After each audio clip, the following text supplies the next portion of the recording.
So, because the first thing we want to do, we go down our list, we have free elements. Any free elements? No free elements. Metal ions. Any metal ions? Well, if I look at the periodic table, carbon is in the non-metal side, and we keep talking about hydrogen being non-metal. So no. All right, so no metals. So the next rule down has to do with hydrogen. Okay. What does it tell us about hydrogen? Hydrogen is +1. Yes, for all the purposes in this class, hydrogen's +1. So are there any rules about carbon? There's one about oxygen. There's one about oxygen. There's one about they all have to be 0. They all have to be 0. So if nothing else works, we go to they all have to be 0. Okay. So here we've got 6 hydrogens, and each hydrogen has a +1, right? So each one is +1. All right. I've got 6 of those, so that means all together they are +6. Right. Okay. So we know our carbon has to have a total of what? Well, if they're gonna equal out to be 0, it's got to be -6. Okay. Total. So you can actually do a little bit of algebra. Some of us can just see it, but if you can't, you know how many carbons. Okay, I've got 2 carbons. So put 2C. 2C. So 2 carbons together has to equal what? Okay, so 2 carbons together have to equal -6. -6. Okay. So if 2 carbons equal -6, what does 1 carbon equal?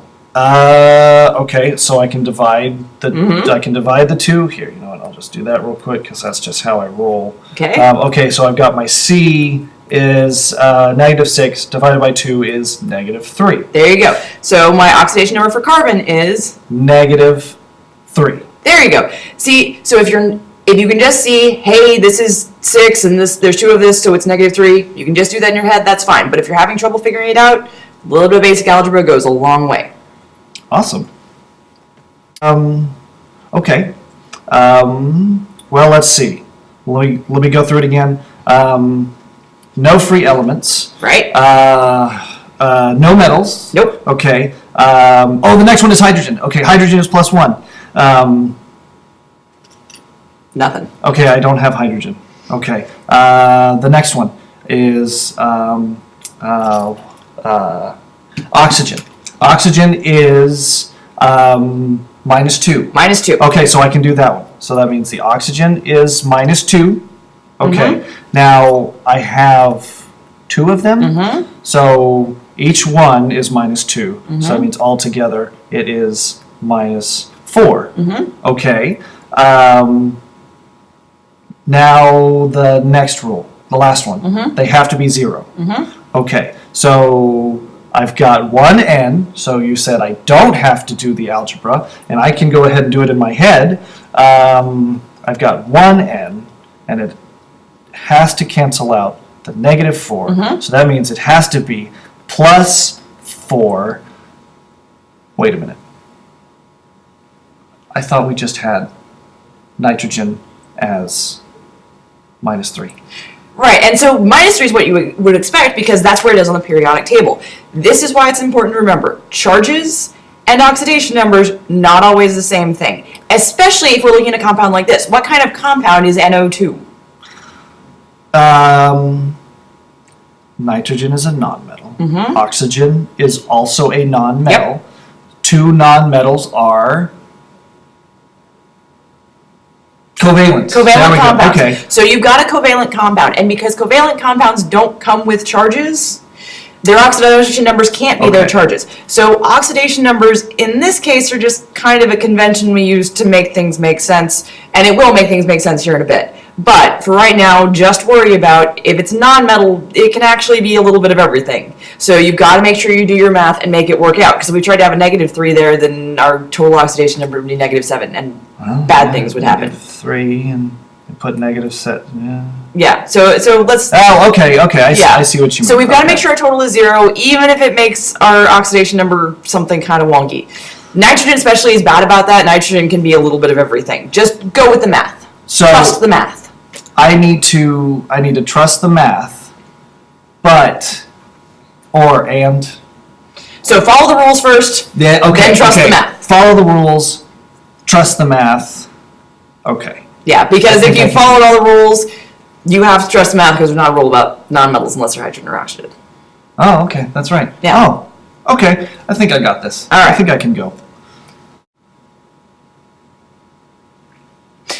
All right, if you have reached this point in the video, you should be in Ms. Copeland's pre-AP class. If you are not in Ms. Copeland's pre-AP class, you're either being really fantastically overly ambitious, or you should probably stop now and move on to other things because we may just confuse you.